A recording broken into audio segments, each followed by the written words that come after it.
What's up, guys? Welcome back to my channel. My name is Emma if you're new here, and I love to talk about all things Peloton cycling and fitness. So be sure to subscribe if you haven't already. I post every single Sunday, and today's video will be a fun one because I am reviewing Cody Rigsby's new book called XOXO Cody, an opinionated homosexual's guide to self-love, relationships, and tactful pettiness. And this released September 12th, 2023, so only a couple weeks ago. And out of all of the Peloton instructor books that are releasing, because at this point they're releasing rapidly, Cody Rigsby's was definitely one that I really wanted to check out. I'm actually not like a huge Cody fan. I definitely enjoy his classes, but I feel like he really has a cult following, and like I don't identify as being part of that cult. But I do think that he is really entertaining. His book might have some tea on Peloton, which I'm mostly interested in. I do have other books I want to check out. I want to check out Ben Aldis's new book because I love Ben. I also am currently reading Emma Lovewell's new book, and I've reviewed Tunde's book on this channel already. Like I said, they're coming out very, very fast. But as soon as this book came out, I got it from my library. I listened to this in audiobook form. It is narrated by Cody Rigsby, and I just had a feeling that this book would translate best in audio form. And I 100% agree with that. If you're thinking about if you want to read it or listen to it, I highly recommend listening to it. There's definitely a lot of sassy moments from Cody, and I feel like hearing it in his voice comes across better than like on page. I haven't read it, so maybe you feel differently if you did read it, but I feel like audiobook form just feels almost like a really long podcast. It just feels like he's talking to you, giving you advice, telling funny stories. I think it came across really, really well on audiobook. And this book is pretty short. It's 240 pages. I believe the audiobook was around 6 hours. I do listen to everything in 1.5 speed. I am one of those people, but I did whip this book out very quick. It is a shorty. Overall, I would give it like a 3.5 out of 5 stars rating. It's definitely an entertaining book. There's a lot of funny stories. I feel like there's some good advice in there too. It's very obvious, and we'll get into like the actual contents of the book, that Cody had a very traumatic childhood and that he's gone through a lot of therapy since then. So I feel like his advice is like pretty good throughout the book as well. But I would say that this book is like mostly supposed to be funny versus like actually giving advice. But I would be curious if you read it, what you think, but that's kind of the tone that I got from it. And if you like Cody, you will love this book. I feel like his personality really shines through in Peloton classes. He's very authentic. And in this book as well, he is very authentic. It feels like you're just taking a long Peloton class from him, listening to a podcast, and you can really hear his thoughts. It's almost a stream of consciousness. I'm not sure if he used a ghostwriter. I kind of assume all Peloton instructors use a ghostwriter because at the end of the day, they're not really authors, but they do have like interesting lives that are worth turning into a book. But with Cody, I'm not 100% sure because I do feel like at points it gets a little bit repetitive, and it is like a stream of consciousness where he just goes from one thing to the next. So I am not sure if Cody wrote this book or if he got a ghostwriter. So let's get right on into a summary of the book. I did take extensive notes while I was listening to it because I didn't want to forget anything. And honestly, the reason why I give this book only 3.5 stars, even though it is entertaining, at the end of the day, I pretty much remember nothing from his book, even after listening to it just this past week. I feel like it's entertaining in the moment, but like very little of it stuck with me. So I'd be curious if you read this book, if you felt similarly, but let's start. So the book starts with an introduction, which is essentially just a summary of what's gonna go on in the book. He talks about working at the Box in New York City, which is an infamous bar club. So that was interesting. And then he talks about sending in an interview to Peloton, getting a job at Peloton. Especially in the introduction, he has a lot of like run-on thoughts almost, especially listening to it in a fast speed. I was almost getting whiplash because he was just going through so many things which I didn't realize until like I listened to the rest of the book, but it basically is just summarizing what all the other chapters are going to be about. He talks briefly about growing up and loving to dance and knowing he wanted to be a star and being on Dancing with the Stars. Then he also switches to talking about XOXO Cody, which is a program, I guess, like a series that he runs on Peloton cycling that is pretty much him like giving advice and then also people writing in questions and him answering them, and like it's all funny basically. And he says that he wants the book to be like the bike series, and that people did write in questions, which I thought was interesting to like put into a book, but honestly it does kind of fit with Cody's vibe, so it makes sense. But yeah, essentially the introduction was just kind of like a summary of what to expect in the book. And the book kind of alternates between him growing up and like his life experiences. Like he talks about growing up, he talks about moving to New York, working at Peloton, being on Dancing with the Stars.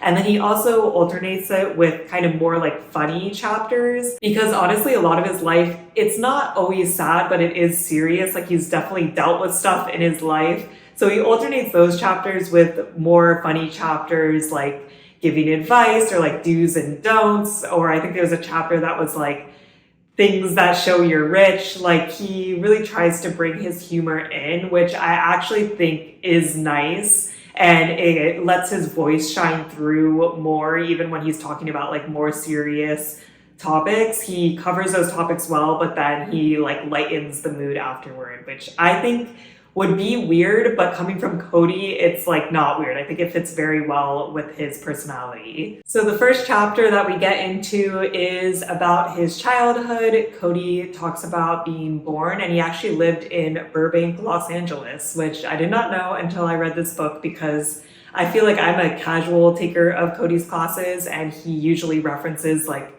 his childhood in North Carolina, but he did not move there until second grade. So he talks about living in Burbank. His dad died when he was 4 months old from a drug overdose, and his mom was also a drug addict.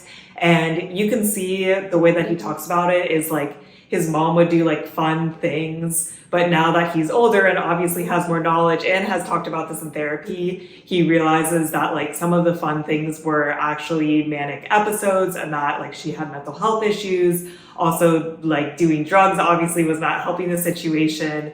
And then in second grade, his mom is like, it's time to move. And he thought that this was her like trying to make a clean break from the drug scene in Los Angeles that she was so hooked into.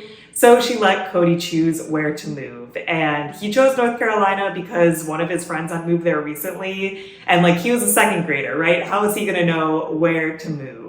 So they moved to North Carolina. I didn't write down the suburb that they lived in, but he called it the boonies. It was very rural, not a good fit for him, especially coming from Los Angeles, where there's so much like diversity. And this area was not diverse at all. They really hated it. So a year after, they moved to Greensboro, North Carolina, which was still not ideal, but definitely better than the place they originally settled in North Carolina. Cody does mention that in Greensboro, though, he did feel very insecure about his family situation, that when he was in Burbank and it was just him and his mom, that was very normal in the community that they lived in. But in Greensboro, there were very like cliche nuclear families where there'd be father, mother, brother, sister, and Cody felt bad about his living situation. He also felt bad that they were in like a 1 or 2 bedroom apartment when a lot of his classmates lived in like typical White House picket fence situations. And like this was really the first time that he felt shame about that. He also goes into a story about how when he was in middle school, he started going to church because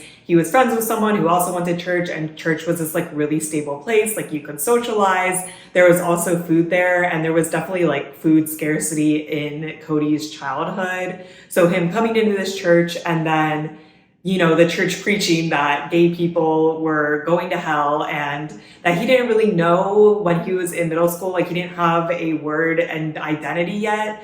but he knew that like he was not going to fit in here. He knew that he was interested in boys at that point. He started to distance himself once he got a job, and he got a job working at fast food places and like other waiter situations as soon as he possibly could. Again, his mom was not like a stable source of income, so he wanted to have that independence as soon as possible. He saved up, bought a car. Once he had a car, it was like you could rely less on, people to drive you to church, to be social and stuff like that. So he really distanced himself from the church afterwards, but I thought that that was an interesting tangent.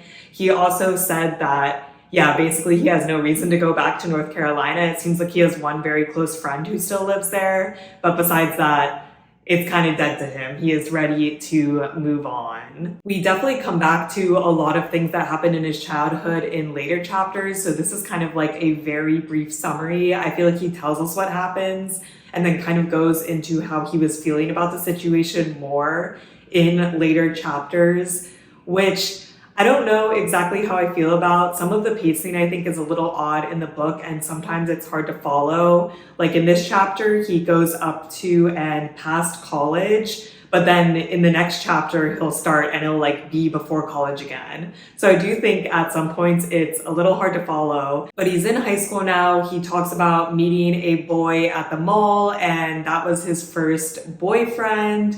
He also talks about being at UNC Greensboro, which is where he went to college. And even though he had that short boyfriend fling for a summer, people did not know he was out. He did not come out yet. And he talked about a girl like trying to hook up with him. Obviously, it went poorly. And then that was really him thinking like, crap, this secret is going to get out pretty soon because I like can't hook up with women.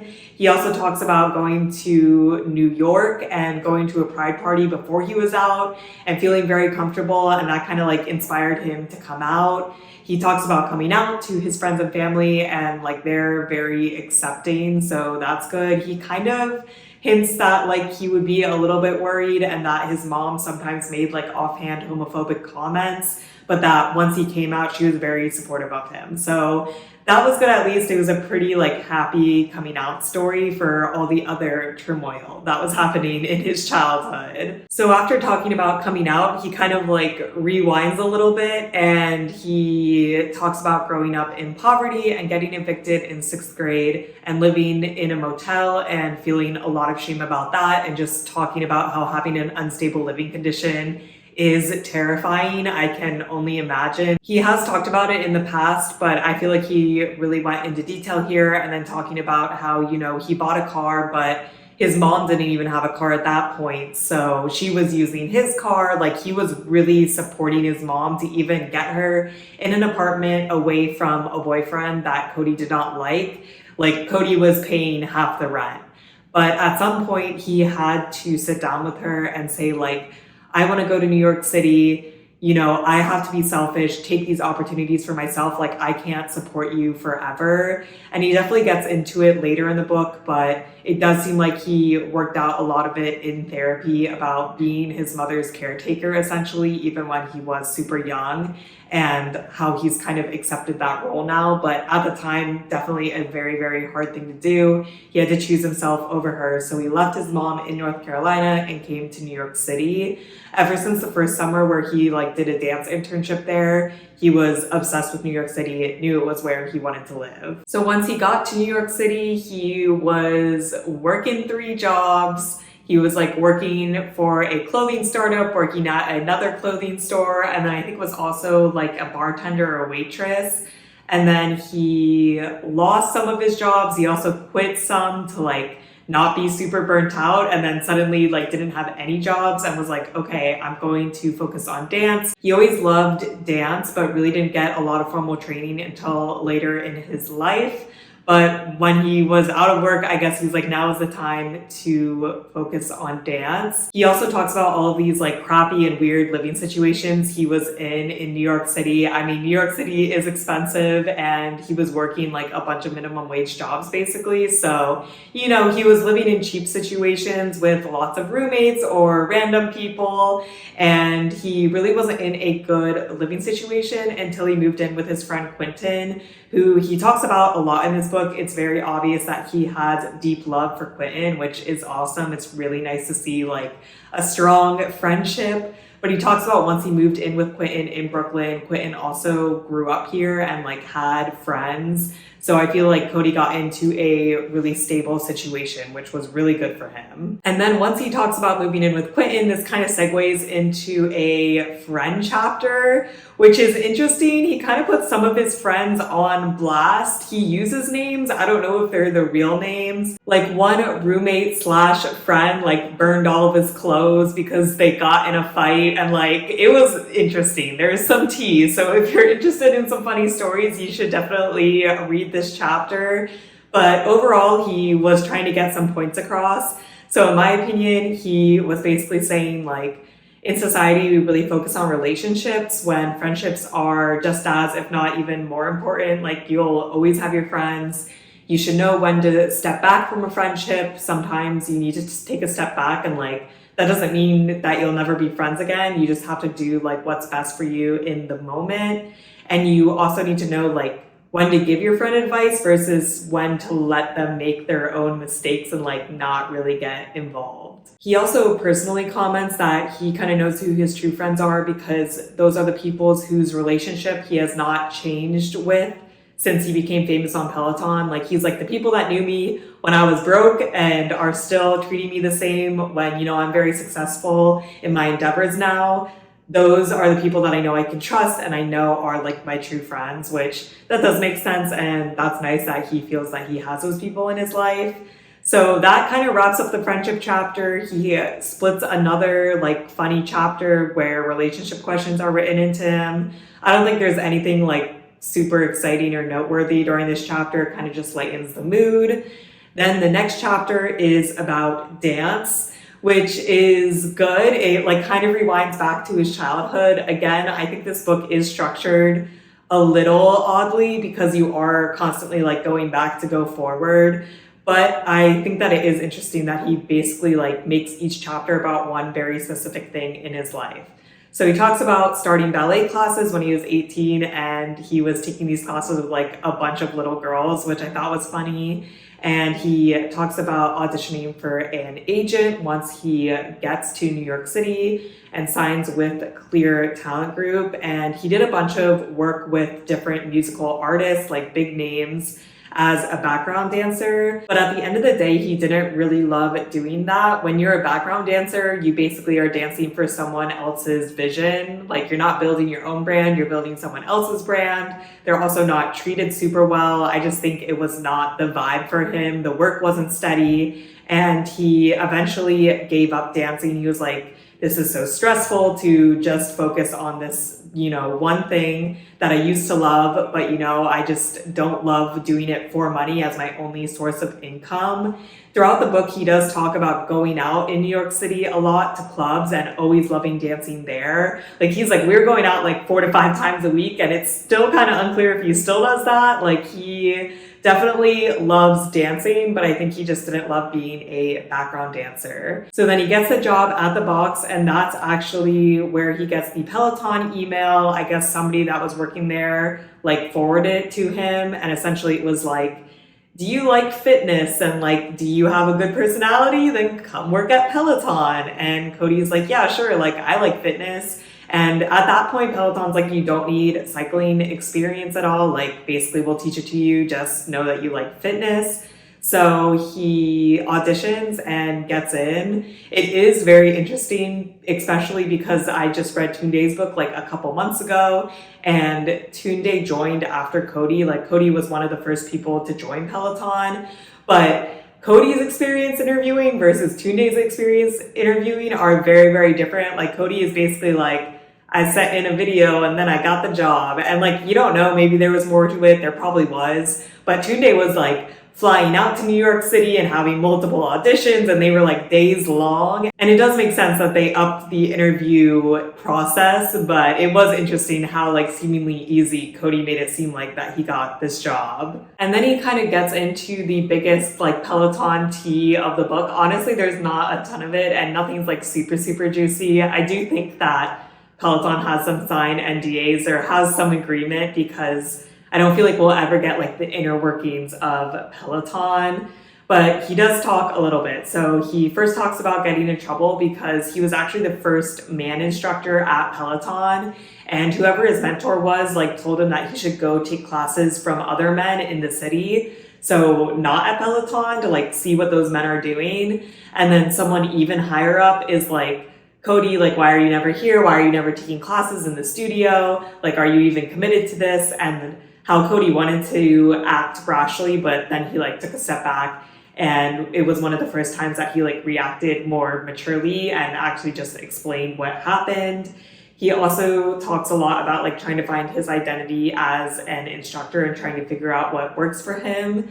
And then he also talked about before you can like become an instructor, there's obviously training, and then there's a community class where you invite all of your friends and like run through the class, and it's kind of like an audition to show that you're ready to actually teach classes, and that he failed his first community class, which I thought was interesting because when you see him now, you would never think that. Like, he's so confident, but it really shows that he worked on his teaching and grew. He also comments that in the early days, Peloton would send out information to instructors saying like how popular he was and that he was very middle of the pack when he first started, which he was not thrilled about. One thing that I appreciate about Cody's book is he's very honest in it, that basically he wants to make a lot of money and he wants to be the best. And I actually find that really refreshing that he was honest about it, and it's cool that he like talks about it. So he says when he got that information, you also got like information on which of your classes did the best, and he would go through and watch them.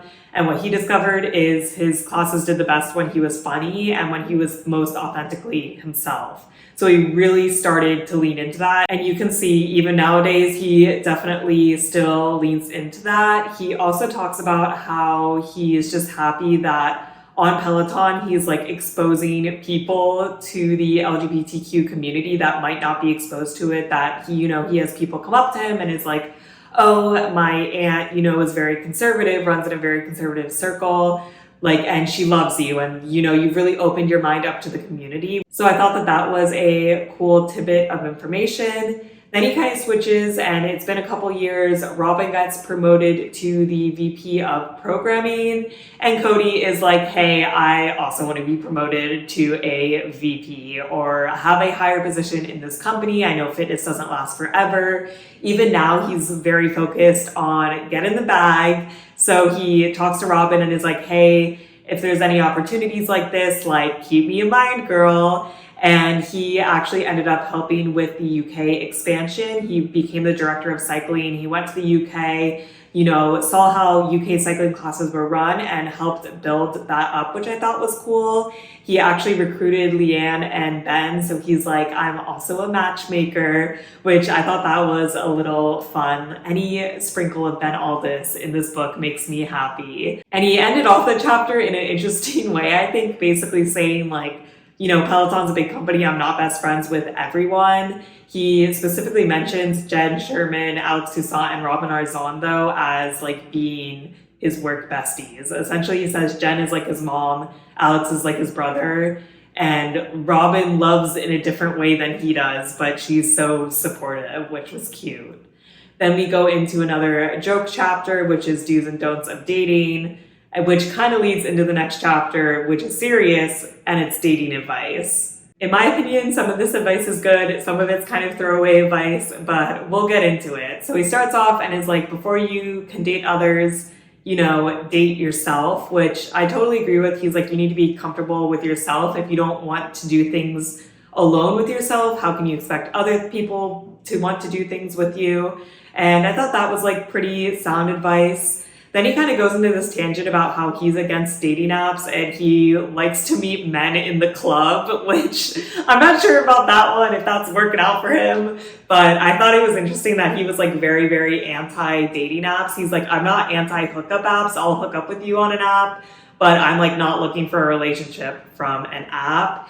He's also very, very pro sex before marriage. And he talks a lot about like not rushing, don't worry about a timeline. Don't like be like, oh, I need to be engaged in 2 years or whatever. You know, enjoy the relationship, enjoy the milestones as they organically happen.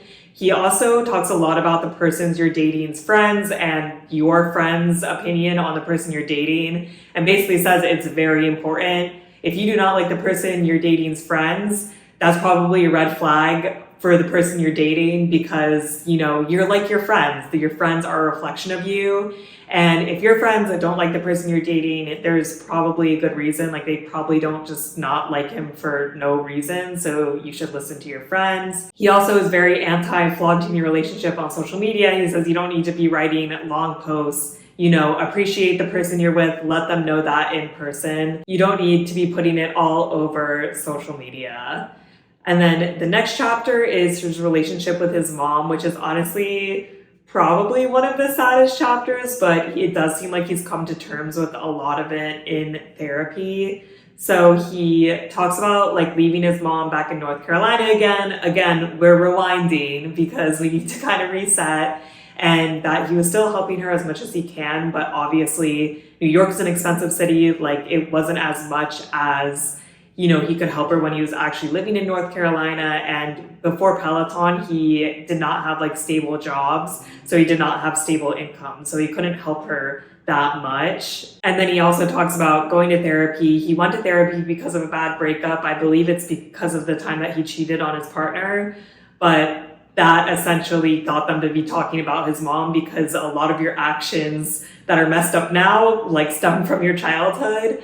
And he says this all, like, I'm not inferring anything from his therapy sessions or anything that he says. So he kind of has accepted the caretaker role in the relationship, and just with his mom's physical and mental health, she is just not capable of taking care of herself / taking care of him. He talks about finally bringing her to New Jersey once he did start working at Peloton and had some more money. He moved her into an apartment, and that was kind of when it became clear how her physical health and mental health have just like rapidly declined and how much help she needs. He visited her once a week, and one time when he was visiting her, she took her dog on a walk and like passed out from Ambien. And yeah, that was like very traumatic.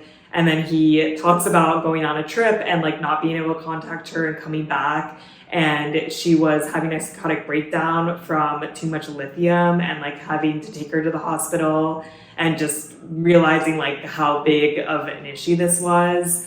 So then he bought her an apartment in Brooklyn, 4 blocks away from him, so that he could keep a closer eye on her and take care of her better, and like not drive out to New Jersey every single week, because this was obviously taxing. And then he also talks about how he's still worried that he's just like not doing enough for her, about how her struggles are getting even worse. It's a very vulnerable and authentic chapter, and how he also just like wants to focus on making good memories and still having good moments, even though a lot of their relationship is him taking care of her. Then the next chapter is on body acceptance. He kind of talks about how he's like never been super happy with his body. Like, obviously he can diet and look good, but dieting is not that fun, you know, relatable content. But that, yeah, it took a lot for him to accept his body. He also touches on the pandemic in this chapter, about how Peloton becomes so popular, and how like he really felt like he was building up to this moment, that he had worked so hard in like perfecting, you know, his Peloton craft, that he was ready to step into the spotlight, and that he tries to be funny in his classes and like be ridiculous, so that people that might not want to take his classes aren't afraid, that like basically he kind of takes the attention off of them, that he's doing something ridiculous, that they're like, okay, I can like pedal while he's doing this, which I completely agree with. I see a lot of content on social media that's like, oh, I wasn't feeling like riding today, but you know, I got on the bike with Cody because he's so funny, he makes me laugh, he makes me forget I'm even working out, which is clearly his goal. He also says to not compare yourself to famous people. Number one, because their job is literally to be fit. Like, he even says that he has a nutritionist that, you know, lays out a lot of his meals. And he also works out a ton, like his job is literally working out. And he also talks about plastic surgery, how common it is. And he seems kind of against plastic surgery. Like, he's basically like, it's fine if you want to get it, but you should try like working out and eating healthy first, which I thought was kind of interesting take. He also shits on BBL specifically a lot, which is just kind of funny. He does mention he drinks raw egg whites daily, and he's like, oh, it messes with your stomach, but then you get used to it. And I'm like, no, ma'am, no, thank you. I do not want that. And he talks about his diet being 80% like boring stuff, essentially, and then 20% cheat meals, good restaurants, food with friends, pizza, that he still enjoys himself, but he is conscious about the food that he's using to fuel his body. He mentions 2 more things to wrap up this chapter. The first I thought was just funny, and it was nuts and desserts. And he's like, people that like nuts and desserts, like nuts and desserts, they're normal. They eat the dessert. They might eat a dessert without nuts and be like, oh, this would taste better with nuts, but like, they're not going to comment that. But the people that don't like nuts and desserts are like, oh my gosh, this has nuts in it. Like, I cannot eat this. And he was like, just shut up. Just shut up. It was very funny, in my opinion. That was like one of the funniest parts in the book. In my opinion, I really enjoyed his little bit on that. And then he finished off talking a little more seriously about how he's happy that the conversation has shifted in the fitness space from like 20 years ago, where working out and like being fit was just being as skinny as possible, while working out, and especially on like the Peloton platform, is about feeling good about yourself, feeling strong, not necessarily just like taking up the smallest amount of space as possible. And I do think that was a good way to wrap up the chapter. The next chapter is more user questions, and then the following chapter is about Dancing with the Stars. I did not watch any of his Dancing with the Stars stuff, so this was pretty much all new information for me. I guess I heard like some of it while it was going on, but I did not follow it closely. So the first thing he talked about was losing at the finales and just like being happy it was over. He's like, you don't get extra money if you win. So I got all the money I could get, and like I was just happy to go home. And that from a young age, he was very confident in his dancing. And when he got reached out to be on Dancing with the Stars, he was still very confident in his dancing. So in April 2021, his agent was talking to people on Dancing with the Stars.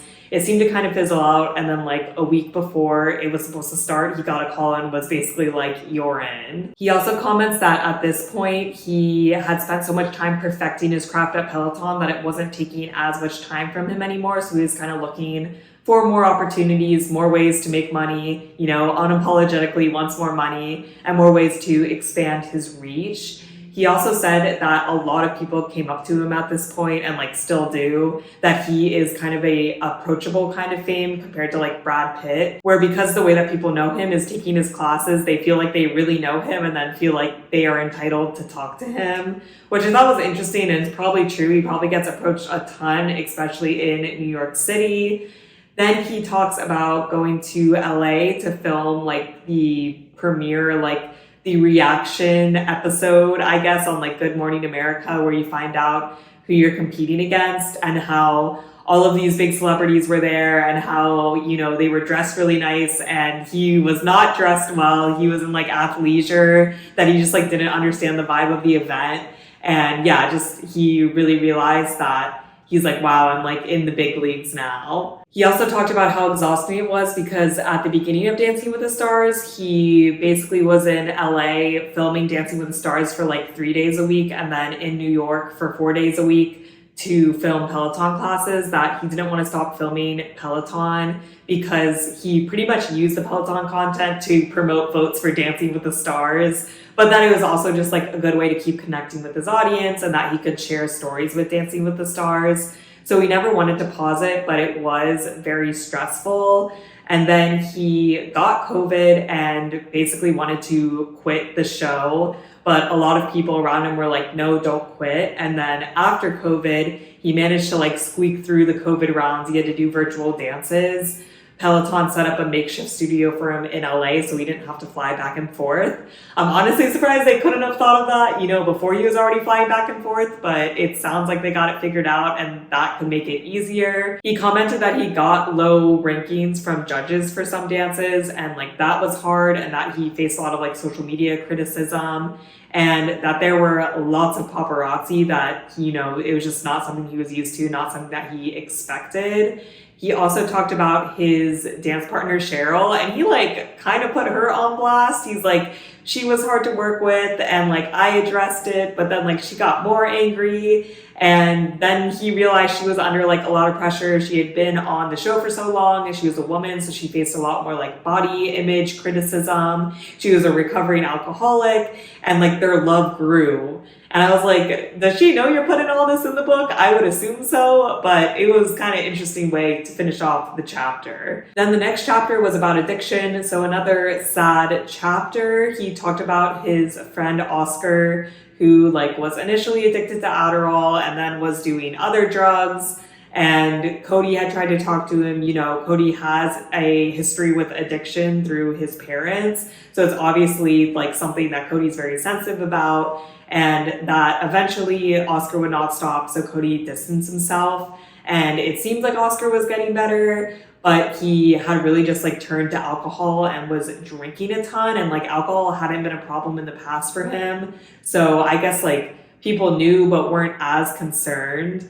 And then very quickly he went to the ER, was put in a comatose state, and then died from alcohol poisoning. His kidneys failed. So that was very sad. And like obviously Cody took it very hard, putting some of the blame on himself because he basically distanced himself from Oscar once he was going down this path for his own mental sanity. But he's like, oh, like, could I have done anything? I don't know. The next chapter was titled How to Be Rich, and it was just like a list of like things rich people do, which was funny. Then we got into the next chapter, which was breakups, where he basically talks about all of his relationship breakups, which was interesting.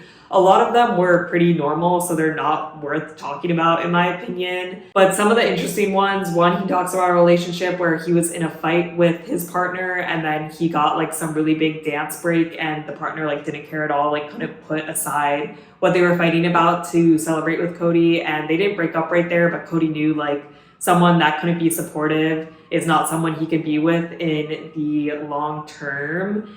The next relationship, basically they wanted different things. The guy wanted monogamy, Cody did not, and this led to a bunch of issues, so they broke up. The next relationship he talked with was with Andreas, which I feel like is one of his like partners that he's very vocal about on social media, or like posted him on social media, and that like basically they both messed up, neither was the villain. But the problem was that it was in the public eye. Like Cody didn't want to make a breakup post, but so many people were asking him about it because at this point Peloton had blown up. But they did have a clean break. Cody is very pro like blocking your ex. You just need to have a clean break, separate from them. He says if you can go back to being friends with your ex immediately, then you were never in love. And if you want to have a possibility of a future with them, then you need to come together as new people, which is exactly what him and Andreas did. They said that they are now working it out and dating again,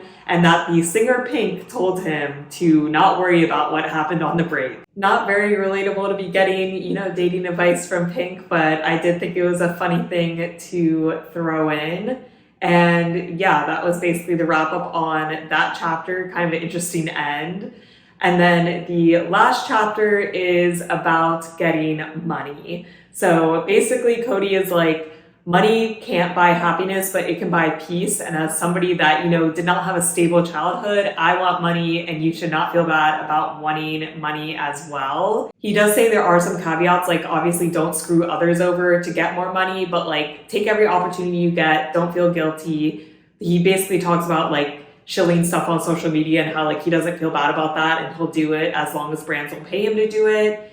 He also talks about pay transparency being important, and like how do you expect equal pay if you don't talk about it. He talks about going to Ali Love actually when he first started getting like brand deals, and that she was really helpful on like helping him set his rate and giving him advice, like being like, oh, you should post at these times, you should, you know, have a more consistent brand. He also then puts a choreographer on blast. He says his name, but I didn't write it down, and was talking about like his last dance audition he's ever done, and that essentially it was like a rehearsal, but the guy kept saying it was an audition, and Cody was like, I have more respect for myself than to put myself through this, so then he left. So I guess that fit into the chapter, like value yourself, but I do feel like that was kind of a random story to throw in. It does seem like he does have imposter syndrome still though, just kind of that he thinks he could lose it all, even though at this point I really think he's probably financially safe. But he says he does find comfort knowing like he did have nothing and he was okay. So if he ever did lose it all, he knows he would make it through that as well. And he also says that nobody else knows what they're doing, which is true. He's like, nobody knows what they're doing, so you just have to do your best. Then he gives a little bit of more Peloton tea, but it's like old Peloton tea. He says that Peloton bonuses used to be based on how many views you got. So right when Cody started, he was picking up other people's shifts a lot, basically for more money, to practice and get better, but that he was the second most viewed instructor that year. Not because his classes had good views, it was just that he was teaching so many classes compared to other people that like he didn't really deserve it. And even in this chapter, he's like, I acknowledge that like I'm making up an excuse and like saying I didn't really deserve it when I did. And like, I totally agree with him. He did deserve it. Even if he didn't have the most amount of views, he put the most effort in because he taught so many extra classes. So I thought that was interesting that he like recognizes he needs to hype up his own accomplishments more, but he still downplays them. And then he finishes off this chapter talking about a week-long silent retreat he went on that was meditation. Basically doing nothing. You're just supposed to sit there. You can't read, can't watch TV, can't talk. And yeah, you just sit there with your thoughts and you think about a lot of stuff. And he realized that basically nothing in life matters. Just love, be loved, be alive. And yeah, essentially everything else is, white noise in the background. And his final takeaway from that, and this is kind of how he wraps up the book, is to have grace with yourself and realize like basically everything happens with a reason. He loves being gay. He would never change that about himself. He's so glad he got to experience life through that lens. And he's glad that he failed at dance because it led him to Peloton and led him to success in that way. And then the book is over. And his acknowledgments are kind of funny. He starts off by thanking his mom for essentially giving him trauma and having stuff to write about in this book. So he's definitely adopted a way to like kind of laugh at his pain, but you can tell that he has definitely gone through a lot of therapy and come to terms with a lot of things that have happened in his life.